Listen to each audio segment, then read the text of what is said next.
Afin de faire face du mieux possible, il est nécessaire de mettre en place un système d'organisation sociétale radicalement nouveau, respectant notamment le principe énoncé par Albert Einstein: on ne résout pas un problème avec le mode de pensée qu'il a créé. Ce nouveau système politique, appelé à gérer la décroissance de la société industrielle, devra donc s'éloigner radicalement du système oligocratique précisément imposé par la caste des marchands à partir du milieu du XVIIIe siècle, afin de pouvoir développer l'économie croissanciste. Ce nouveau système devra de plus posséder une caractéristique fondamentale, la résilience. Pourquoi? Et qu'est-ce que la résilience? La résilience, selon sa définition générique, c'est la capacité d'une organisation à retrouver ses propriétés initiales après une altération. Appliquée à l'évolution de la trajectoire économique humaine, nous dirons que l'altération, c'est la croissance, exponentielle mais éphémère, de ces toutes petites 200 dernières années, et que les propriétés initiales qu'il faut retrouver, ce sont les lois physiques et biologiques qui régissent les flux de matière et d'énergie. Car, en termes de résilience, l'économie capitaliste croissanciste fait un contresens majeur en la définissant comme la capacité à revenir sur la trajectoire de la croissance après avoir subi l'altération d'une récession. Alors que, naturellement, la récession n'est qu'une dérivée seconde de la croissance et qu'en la circonstance, il ne faut pas confondre la cause et la conséquence. En synthèse, la somme de ces considérations nous amène à formuler 4 hypothèses. Première hypothèse. La pratique économique basée sur la croissance depuis une très courte période de 200 ans, c'est-à-dire environ 1 seconde si la révolution néolithique a eu lieu il y a 1 semaine. Cette pratique économique constitue une altération de la trajectoire bioéconomique normale de la société humaine. Deuxième hypothèse. La décroissance industrielle, rendue inéluctable par suite de la raréfaction des ressources naturelles finies, constituera une étape majeure dans l'histoire bioéconomique humaine et également le terreau d'une autre évolution majeure dans le domaine de son organisation sociétale. Troisième hypothèse, le système politique oligocratique qui porte la religion croissanciste perdra l'essentiel de sa crédibilité lorsque les citoyens s'apercevront concrètement que la croissance est en réalité éphémère et sans avenir. Quatrième hypothèse, un nouveau système politique devra être mis en place pour gérer cette décroissance. La résilience de ce système devra être fondée sur sa capacité à libérer les forces vives et à dynamiser la réactivité immédiate de chaque citoyen face aux bouleversements attendus.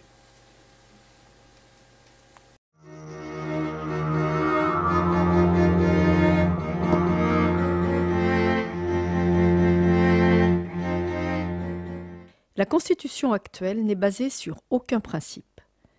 Tout au contraire, elle répond à une logique aléatoire, en ce sens que la loi qui en émane n'est que la transcription d'une certaine tendance ponctuelle et momentanée de la minorité gouvernante ou d'un groupe de pression particulièrement actif. Pour illustrer ce constat, nous prendrons 3 exemples. Premier exemple.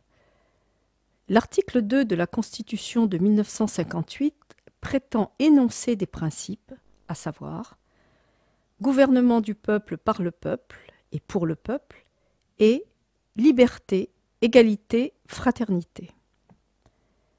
Malheureusement, il ne suffit pas d'affirmer qu'un mot est un principe pour qu'il en soit un. Car les termes de liberté, d'égalité et de fraternité ne sont jamais définis et nous ne savons pas du tout ce qu'ils recouvrent. Il en est de même du gouvernement du peuple, par le peuple, pour le peuple, dont nous n'avons aucune explication. Nous pouvons donc affirmer que la Constitution de 1958 ne repose sur aucun principe. Deuxième exemple. L'article 4 de la Déclaration des droits de l'homme indique « La liberté consiste à pouvoir faire tout ce qui ne nuit pas à autrui ».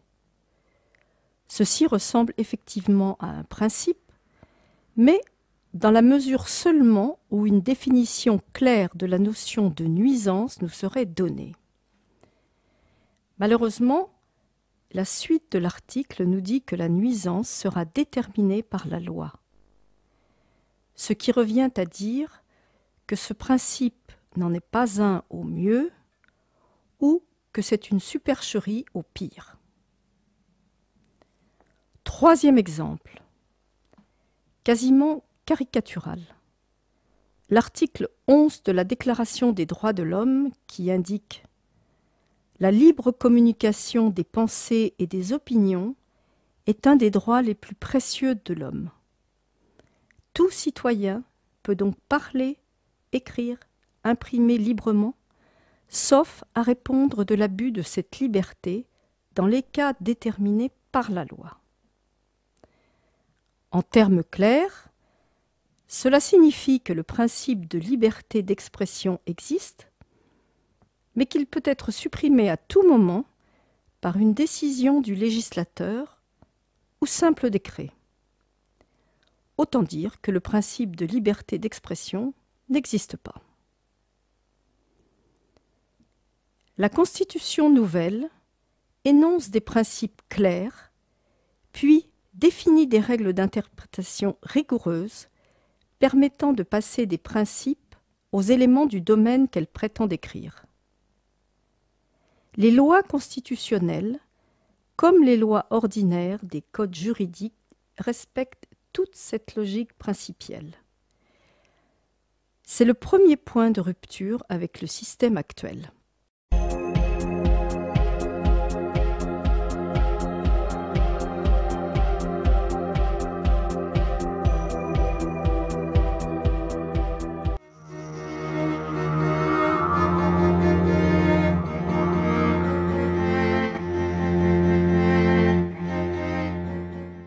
Le terme générique de loi définit un ensemble d'interdictions et de contraintes s'imposant à chaque citoyen par rapport à la liberté qu'il aurait d'agir selon son bon plaisir. Et c'est précisément le rôle d'une constitution de préciser le plus clairement possible ses limites et de les justifier par des principes équitables. Si nous nous référons à l'article 4 de la Déclaration des droits de l'homme, c'est la notion de nuisance à autrui qui fixe cette limite. Autrement dit, la liberté d'un individu peut s'exercer sans limitation jusqu'à ce que l'usage de cette liberté génère une nuisance envers autrui. La clé de voûte de tout le dispositif de restriction de la liberté individuelle repose donc sur ce fameux concept de nuisance qui, malheureusement, n'est pas défini dans la Constitution actuelle. Bien plus, La Constitution laisse le soin à la loi de définir ce concept dans le détail, ce qui revient à dire que la nuisance pourrait signifier des circonstances diverses et variées, changeantes au fil du temps, des modes de pensée, des majorités parlementaires ou des toccades préfectorales. Nous avons considéré que sur un sujet aussi important que la restriction de la liberté, il convenait qu'un principe clair soit affirmé dans la Constitution, ce qui permettrait de déterminer avec précision et sans ambiguïté les actions pouvant être considérées comme une nuisance à autrui et celles ne le pouvant pas. Cette position signifie clairement un rejet du système actuel permettant de légiférer en dehors de tout principe et de faire varier la notion de nuisance en fonction d'une majorité temporaire. Nous considérons que cette absence de définition générique de la nuisance est la faille principale de la Constitution actuelle. Mais nous pensons également que cette faille est instituée délibérément afin de rendre possible une éventuelle dérive autoritaire et liberticide en cas de difficultés ponctuelles rencontrées par l'oligarchie régnante.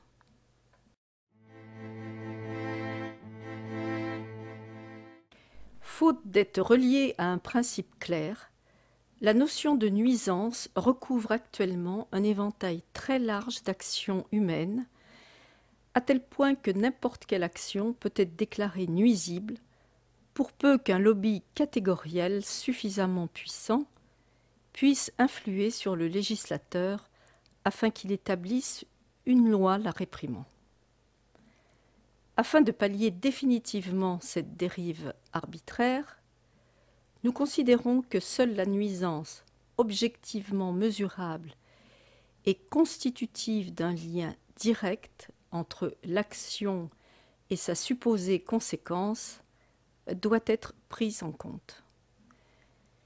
Cette nuisance constatée doit faire apparaître un dégât objectif se concrétisant par une diminution d'un patrimoine physique ou matériel et pouvant être évalué ou chiffré à l'aide d'un outil de mesure disponible en l'état actuel de la connaissance et de la science humaine.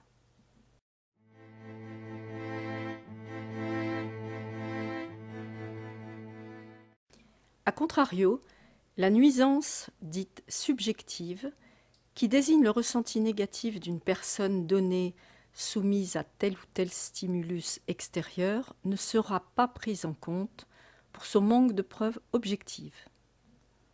De même, la nuisance dite par destination, qui désigne un comportement suspecté de pouvoir générer indirectement une nuisance en se fondant sur des données statistiques plus ou moins aléatoires, des études peu ou prou scientifiques, ou plus généralement sur une opinion globale véhiculée par l'idéologie dominante, sera considérée comme insuffisamment vérifiée pour être punissable.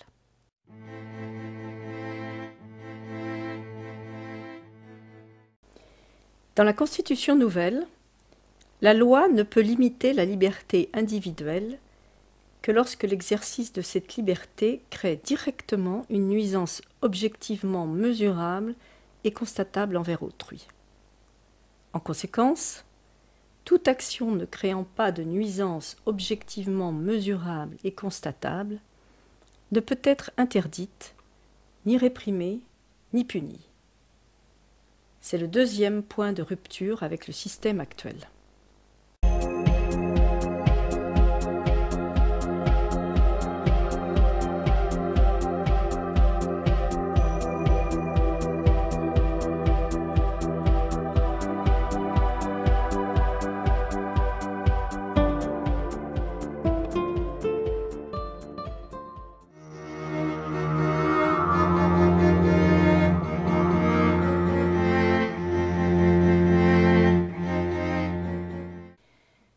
Nous distinguons deux types de contraintes, les contraintes circonstancielles et les contraintes non circonstancielles.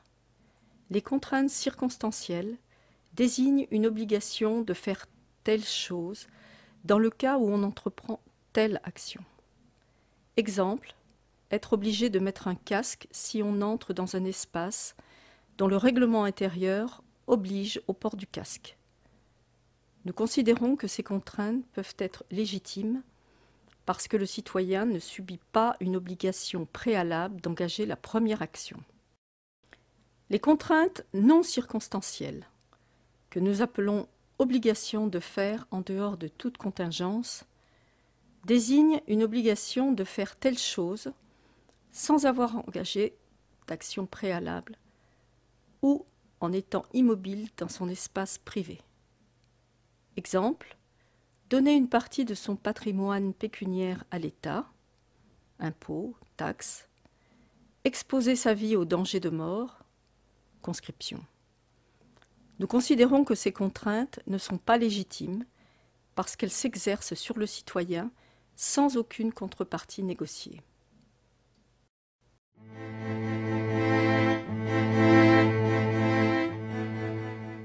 Notre réflexion sur les limites de la loi nous a amenés à intégrer un autre paramètre, celui de l'espace dans lequel elle s'applique.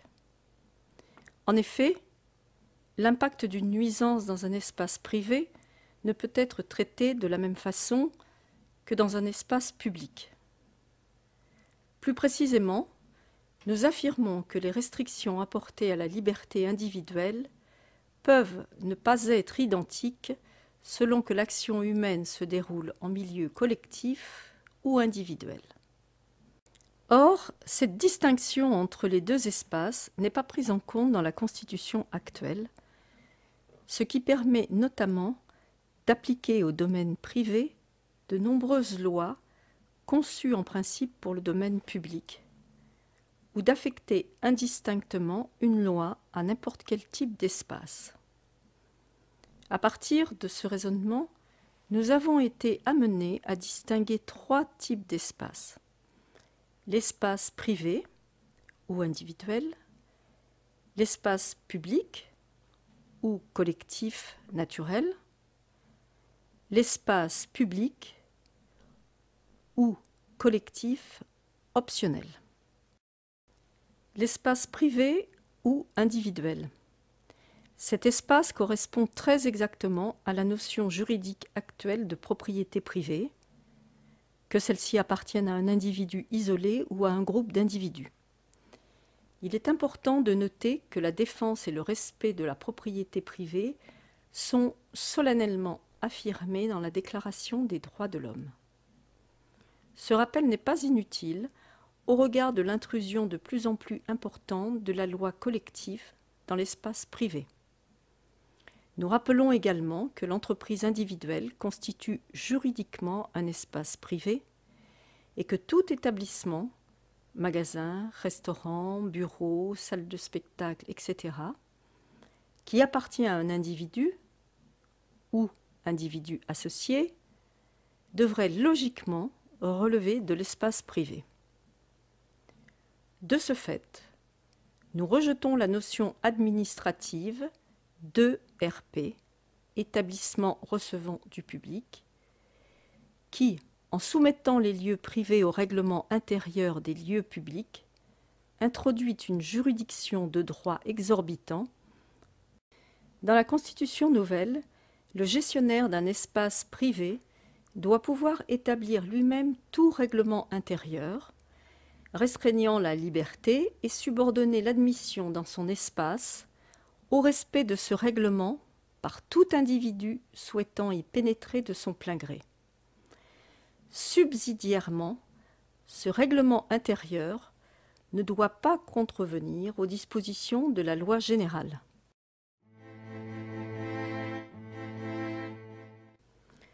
L'espace public naturel.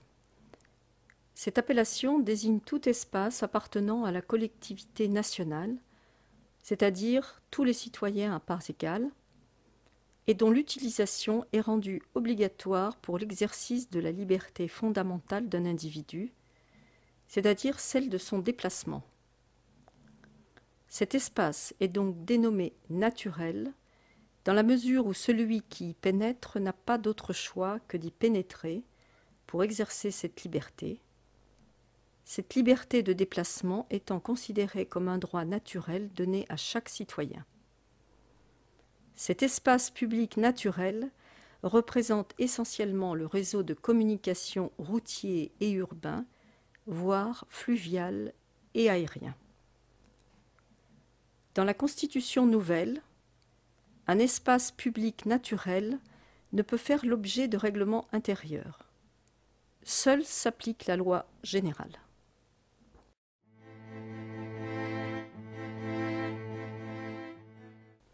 L'espace public optionnel. Cette appellation désigne tout espace appartenant à la collectivité nationale, c'est-à-dire à tous les citoyens à parts égales, et dont l'utilisation n'est pas rendue obligatoire pour l'exercice de la liberté fondamentale de déplacement des citoyens.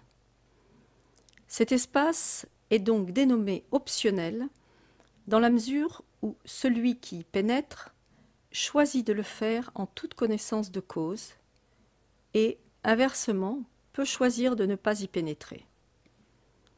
C'est précisément cette non-obligation d'utilisation, d'un point de vue objectif ou juridique, qui va déterminer le caractère optionnel de l'espace collectif. À titre d'exemple, un musée, une piscine, des monuments publics sont des espaces publics optionnels. Dans la Constitution nouvelle, le gestionnaire d'un espace collectif optionnel peut établir lui-même tout règlement intérieur restreignant la liberté individuelle et subordonner l'admission dans son espace au respect de ce règlement par tout individu souhaitant y pénétrer de son plein gré. Subsidiairement, ce règlement intérieur ne peut contrevenir aux dispositions de la loi générale. Dans la Constitution nouvelle, la loi générale doit donc cohabiter avec des règlements intérieurs spécifiques à chaque type d'espace citoyen considéré. Il est à noter que ces principes fondamentaux, aussi bien dans le domaine de la loi d'interdiction que de la loi d'obligation, conduisent à restreindre significativement les domaines de l'activité humaine où la loi générale peut s'exercer. Par induction, il vise à réduire globalement le nombre de lois inscrites dans le corpus législatif. Dans la Constitution nouvelle, la loi ne peut créer une obligation de faire, en dehors de toute contingence. Par ailleurs, la loi générale doit cohabiter avec des règlements intérieurs spécifiques à chaque type d'espace citoyen considéré. C'est le troisième point de rupture avec le système actuel.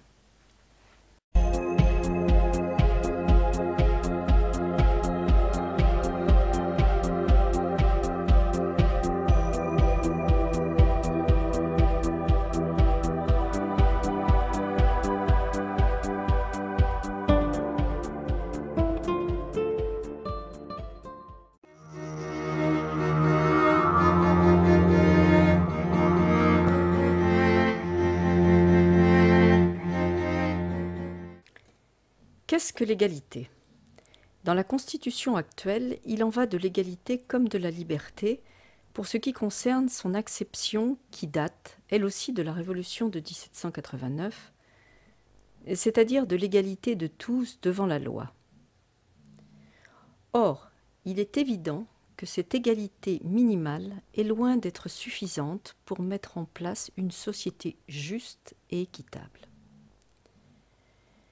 Les disparités de revenus entre les individus ont largement remplacé, voire supplanté les privilèges aristocratiques de l'Ancien Régime, et il convient aujourd'hui de donner un autre sens à l'égalité que la seule égalité devant la loi.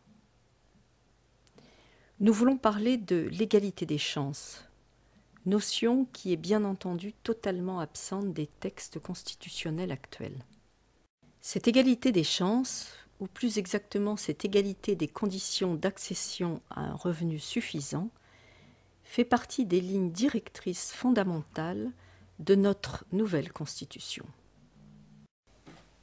L'égalité des conditions d'accession à un revenu suffisant, qui définit l'égalité des chances, n'est pas synonyme d'égalité de revenus, notion qui ramène aux idéologies dites égalitaristes. À défaut d'être acceptable, le processus de création de différences de revenus entre les citoyens, mis en œuvre au cours de leur existence, par le fait exclusif d'efforts plus intenses, de durée de travail plus longue, d'expertise plus avancée ou de prise de risques plus grande, ce processus ne doit pas être combattu par le contrat social.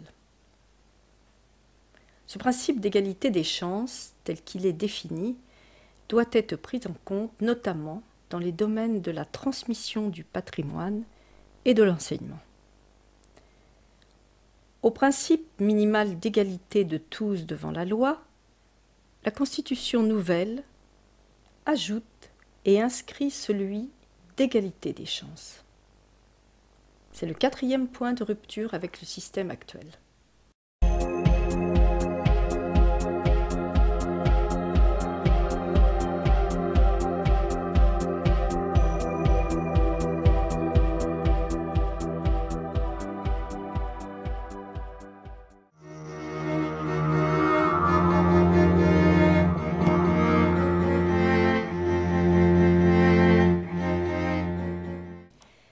La solidarité est une valeur complémentaire de la liberté et de l'égalité. Elle intervient pour soutenir les individus en difficulté. Dans la Constitution actuelle, le mot fraternité n'est cité que 3 fois et le mot solidarité une seule fois. Dans la Déclaration des droits de l'homme, aucun des 2 mots n'est cité. Nous voyons donc que la fraternité, 3e composante de la trilogie nationale liberté, égalité, fraternité, est encore plus mal représentée que ses 2 autres consoeurs dans le texte constitutionnel actuel. Comme pour les 2 autres notions, il semble que le législateur ait jugé inutile de définir le concept, dans le but certain que sa seule affirmation allait permettre de valider le contenu social de la Constitution. Par ailleurs, le terme fraternité nous semble quelque peu ambigu par son côté émotionnel, voire restrictif par son côté familial.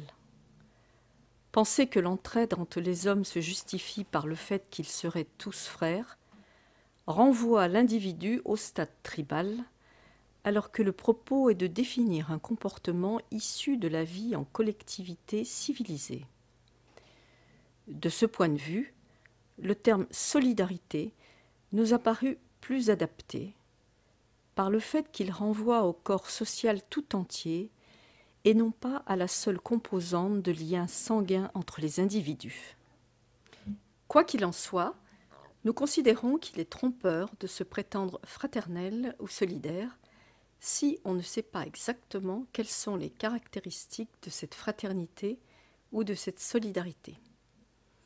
Dans la Constitution nouvelle, l'État doit organiser une solidarité nationale, mais en la subordonnant toujours à une contrepartie. C'est ainsi que des établissements dénommés ateliers nationaux ont pour vocation d'accueillir tout citoyen temporairement ou durablement en difficulté, afin qu'il puisse générer des revenus suffisants pour assurer sa subsistance.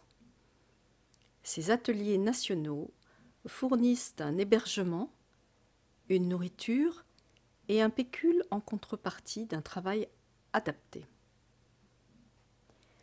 En conclusion, notre Constitution nouvelle affirme que 1. La solidarité est une valeur complémentaire de la liberté et de l'égalité. 2. Elle a pour mission de soutenir les individus en difficulté. 3. L'État doit organiser une solidarité nationale par l'intermédiaire d'établissements spécialisés en la subordonnant toujours à une contrepartie. C'est le 5e point de rupture avec la Constitution actuelle.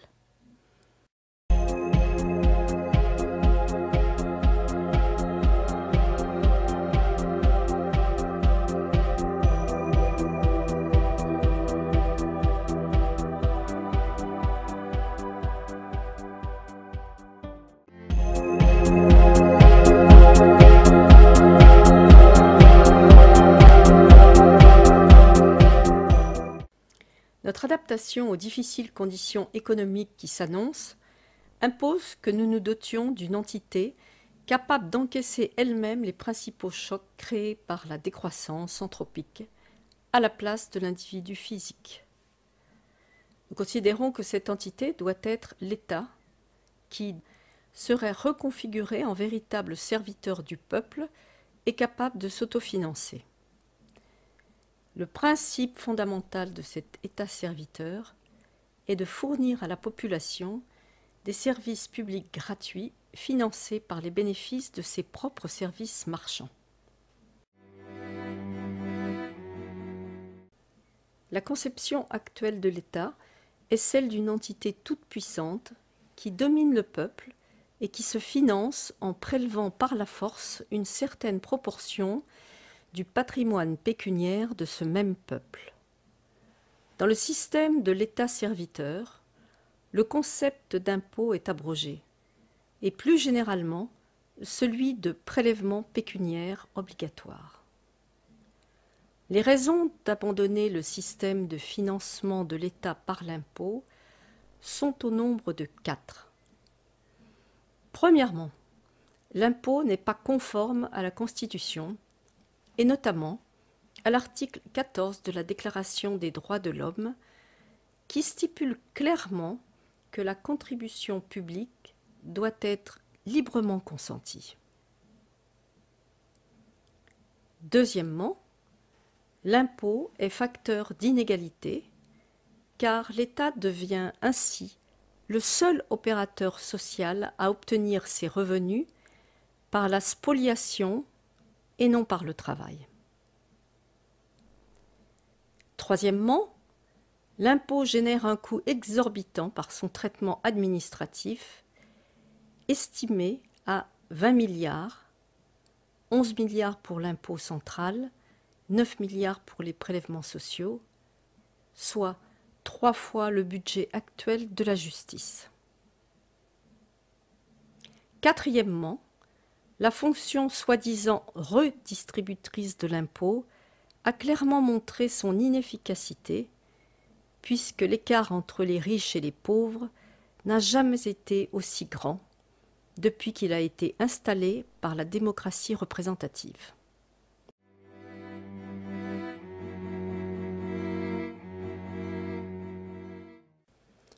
Dans la Constitution nouvelle, le système de l'État-serviteur répond à 3 objectifs.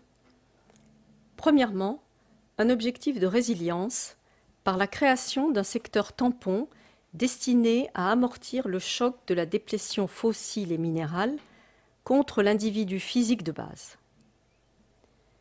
Deuxièmement, un objectif de subsidiarité par la délégation à l'État des fonctions économiques qui paraissent plus efficacement traitées par une gestion centralisée que par l'addition d'une multitude d'efforts individuels. Troisièmement, un objectif économique, par la constitution d'un secteur public marchand fonctionnant avec la même logique qu'un ménage, c'est-à-dire obtenir des revenus par un travail pour financer ses activités domestiques. Dans le cas de l'État-serviteur, le travail consiste en la gestion du secteur marchand et l'activité domestique en la gestion des services publics gratuits.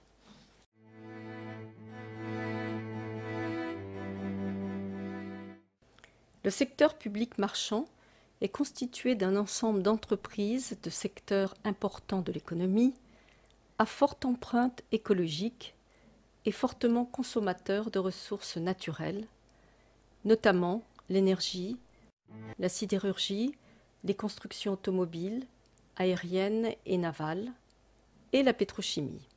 Les produits finis du secteur public marchand proposés aux citoyens doivent satisfaire à un cahier des charges répondant strictement à leurs fonctions précises, en dehors de tout artifice publicitaire, de présentation ou d'obsolescence programmée.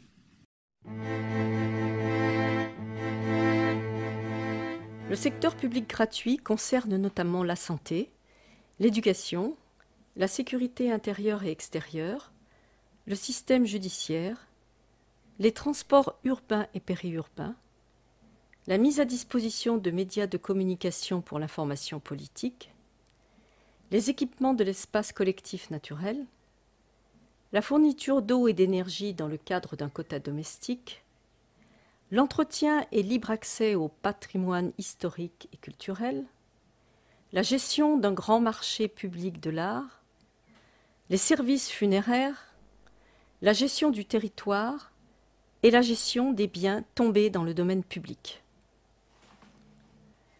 Dans la Constitution nouvelle, l'État tout-puissant, spoliateur pécuniaire actuel, est transformé en État serviteur autofinancé par ses propres activités économiques.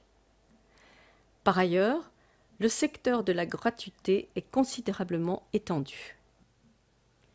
C'est le 6e point de rupture avec la Constitution actuelle.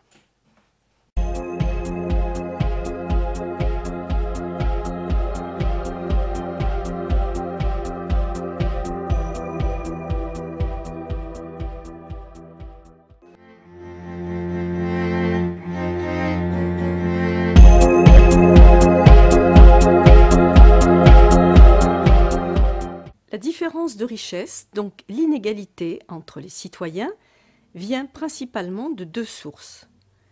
La première source est la différence des revenus acquis et générés par l'activité économique de la personne pendant toute la durée de sa vie. La deuxième source est la différence de patrimoine acquis par l'héritage. Nous acceptons l'inégalité de richesse entre les citoyens si cette inégalité est le produit d'un travail plus intense, plus performant ou plus risqué. Nous refusons l'inégalité si cette inégalité est le produit d'un patrimoine acquis par la simple application de la loi.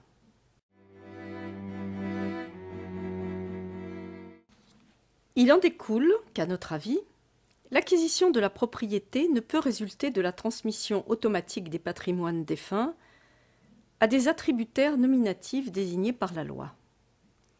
Les patrimoines non transmis des citoyens défunts doivent donc revenir à la collectivité qui redistribuera équitablement à tous les autres citoyens le produit de leur vente.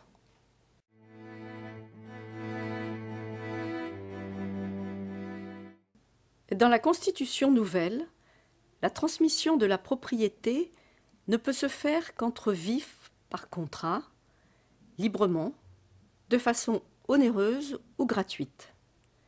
Cette transmission peut s'assortir d'un usufruit du cédant, limité dans le temps ou en viager. Dans la Constitution nouvelle, la transmission de la propriété ne relève donc plus d'un dispositif législatif automatique, elle ne peut émaner que d'un libre contrat entre vifs. C'est le 7e point de rupture avec la Constitution actuelle.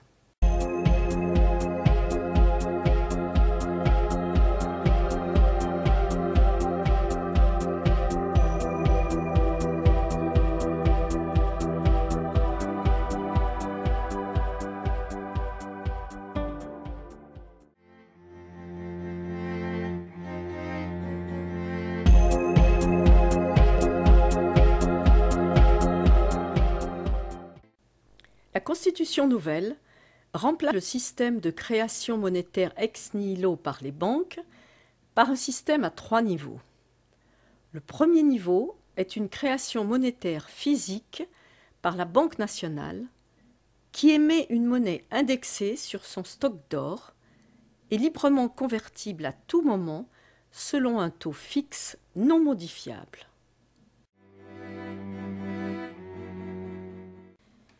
Le deuxième niveau a pour objet de faciliter le financement de l'activité économique des citoyens. Pour cela, la Banque nationale crée également une monnaie virtuelle dite monnaie d'échange qui comptabilise en débit-crédit les échanges entre citoyens et permet ainsi une mobilisation monétaire non conditionnée par un paiement effectif. Cette monnaie n'est pas basée sur l'or, mais bénéficie pleinement de la garantie de la loi. Enfin, Un troisième niveau de création monétaire permet à tout citoyen ou association de créer librement tout type de monnaie sans avoir à en rendre compte à la loi. En contrepartie, cette monnaie ne bénéficie pas de la garantie de la loi et est basée sur la seule confiance mutuelle des citoyens concernés. Dans la Constitution nouvelle, le système de création monétaire par le crédit bancaire est abrogé.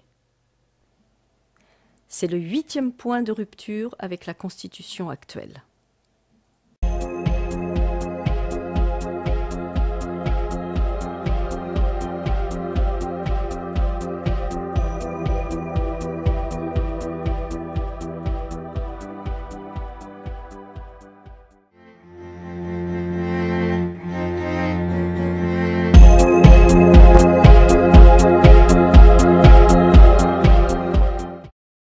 La loi actuelle confère à la monnaie un caractère de marchandise. Cette marchandise pouvant être elle-même vendue contre de la monnaie. Cette loi est abrogée par la Constitution nouvelle et la monnaie est rétablie dans son unique objet qui est de faciliter l'échange des biens et services entre les citoyens.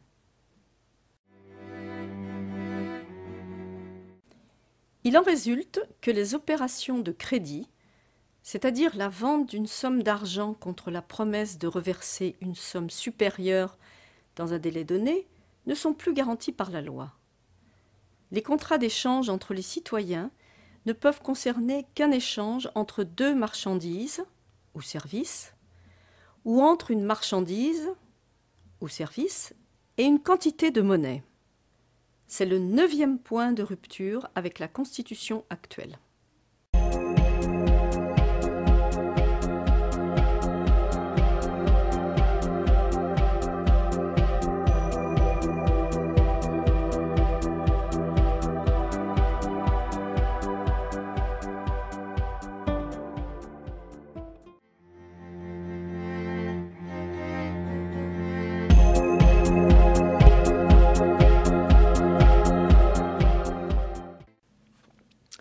Le dispositif actuel de conduite de l'activité économique repose sur 3 fondements créés artificiellement par la loi. Premièrement, la personnalité morale, entité juridique permettant d'exercer une activité sans encourir de responsabilité pénale ou pécuniaire. Deuxièmement, la séparation entre des acteurs économiques en 2 catégories, les employeurs et les salariés. Troisièmement, la limitation de l'accès à la plupart des activités sous réserve de diplômes adéquats. La Constitution nouvelle ne reconnaît pas de personne morale autre que l'État. Les formes juridiques complexes d'association entre les citoyens restent néanmoins libres, mais ne sont plus garanties par la loi. Les rapports économiques entre les citoyens sont régis par le libre contrat, qui est lui-même garanti par la loi.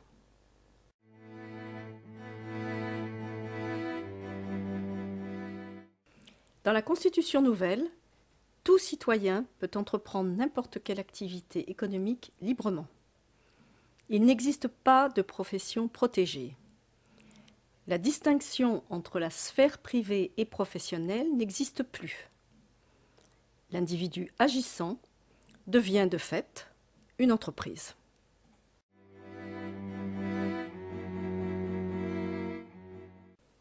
Les citoyens contractent librement entre eux dans le cadre d'un seul et unique statut juridique reconnu par la loi, la personne physique. Par induction, les statuts d'employeur et de salarié deviennent vides de sens.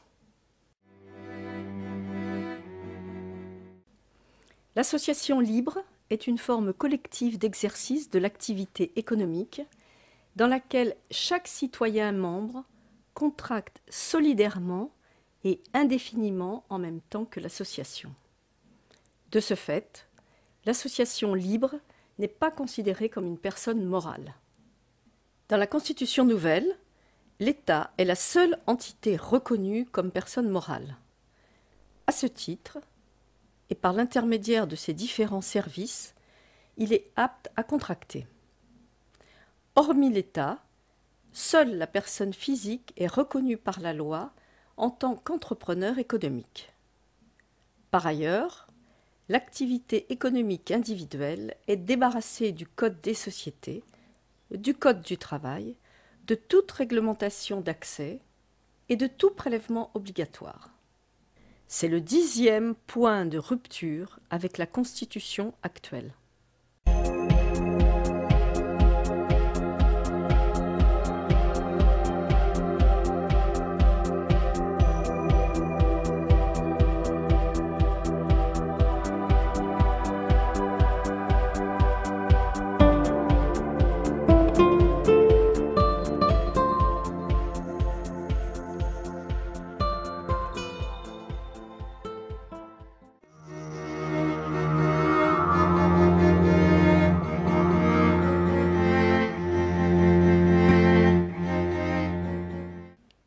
Nous considérons que la terre n'est pas un bien comme les autres, car elle n'est pas le produit d'une action de l'homme.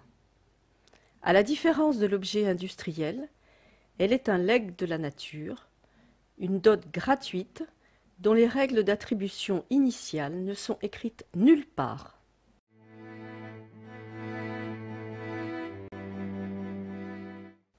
Dans ces conditions, la notion de droit de propriété sur le foncier est donc vide de sens, et il semble équitable de considérer qu'à partir du moment où un territoire est à peu près stabilisé entre les mains d'un groupe d'individus, ce territoire puisse être virtuellement attribué en parts égales à tous les membres du groupe considéré.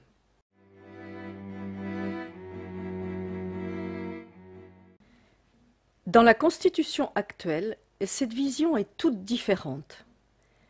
C'est ainsi que la terre, don naturel et indéterminé, devient la propriété exclusive d'une minorité au mépris de toute logique et de toute équité.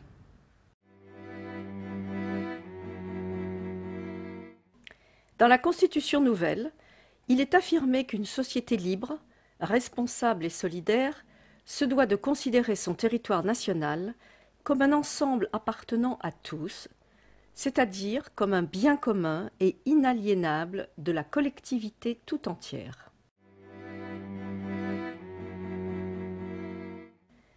En conséquence, la Constitution nouvelle attribue à chaque citoyen, dès l'âge de sa majorité, la nue propriété d'une part égale du territoire national, dénommée tantième. Ce tantième est recalculé chaque année en fonction du nombre de citoyens majeurs vivants.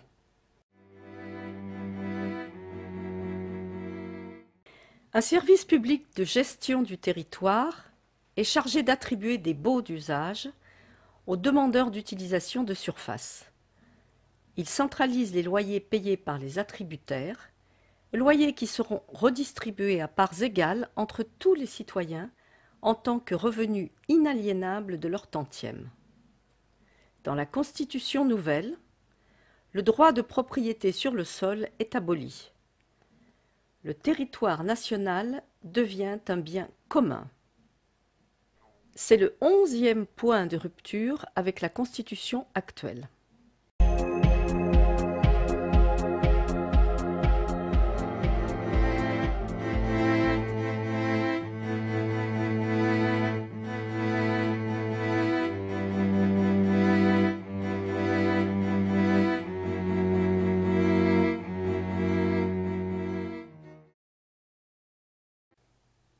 La fonction législative de la Constitution actuelle est une véritable usine qui fonctionne jour et nuit. De 100 lois sous Charlemagne, nous sommes passés à 140 000 aujourd'hui, et répartis dans 74 codes juridiques. 10% seulement de ces lois sont votées par l'Assemblée nationale, les autres 90% étant décrétées par des ministres, des préfets ou des maires. Un code juridique peut atteindre 2500 pages. Le Code général des impôts contient à lui seul 4000 articles. Plus de 10% des articles d'un même code sont modifiés chaque année. Les amendements parlementaires ont atteint le nombre de 250 000 durant la 12e législature, de 2002 à 2007.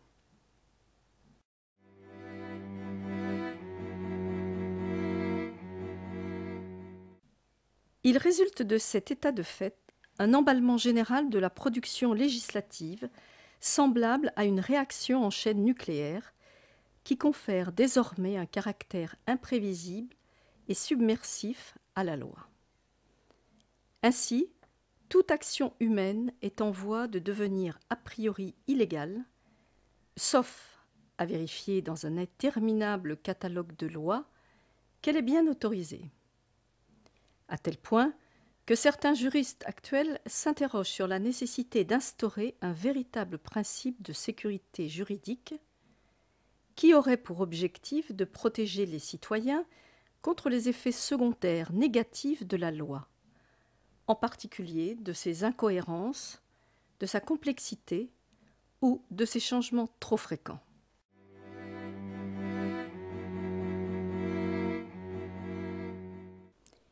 Nous disons que ce phénomène d'insécurité juridique doit être combattu. Les lois doivent être simples, peu nombreuses et difficilement modifiables. Ainsi, la vie civile et économique pourra se développer dans un climat de stabilité juridique. Pour ce faire, il convient que la Constitution nouvelle énonce des principes clairs dans les principaux domaines de l'activité humaine, de sorte que la loi ne puisse pas y ajouter une multitude de cas particuliers, comme c'est le cas actuellement. Il importe également que la loi ne puisse être décrétée unilatéralement par un agent de l'État ou par un groupuscule représentatif, sans avoir fait l'objet d'une consultation populaire préalable.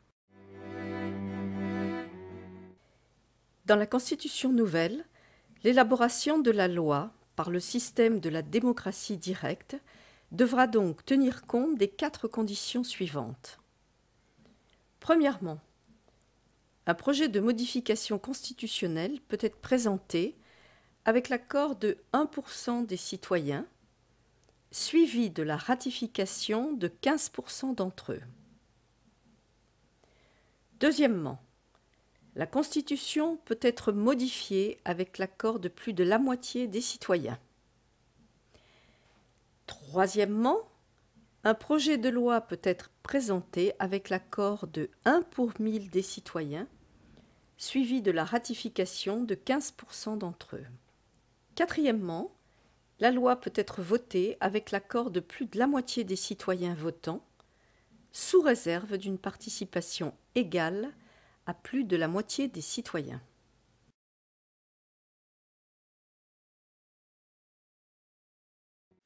En théorie, la démocratie désigne un régime politique dans lequel c'est le peuple qui possède le pouvoir.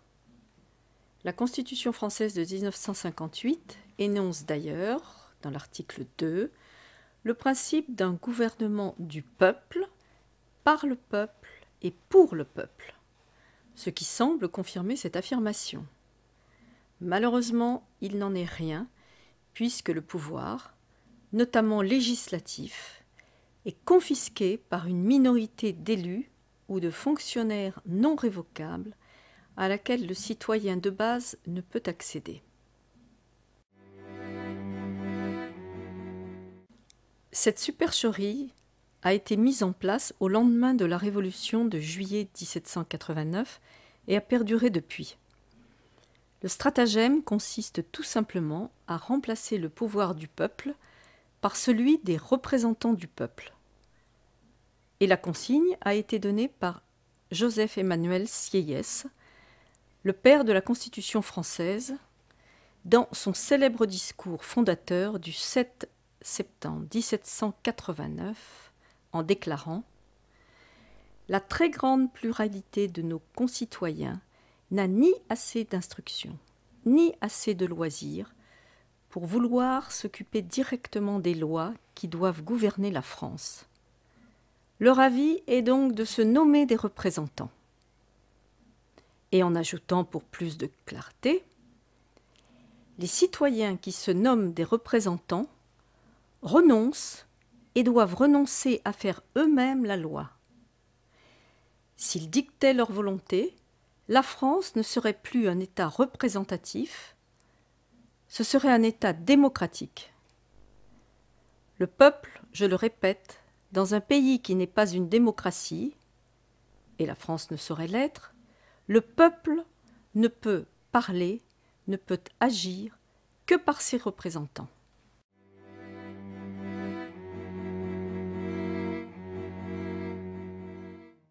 Il est significatif de trouver la définition de la vraie démocratie dans des écrits qui ont eux-mêmes scellé le dispositif représentatif actuel. Cette définition est toute contenue dans la réponse sans équivoque aucune à la question « Qu'est-ce qu'une vraie démocratie ?» Cette réponse étant la démocratie directe, c'est-à-dire celle par laquelle les citoyens élaborent eux-mêmes la loi. La Constitution nouvelle abroge le système législatif représentatif actuel et le remplace par un système de démocratie directe grâce auquel les lois sont imaginées, élaborées et votées par tous les citoyens à l'exclusion de tout représentant, quel qu'il soit. C'est le 12e point de rupture avec la Constitution actuelle.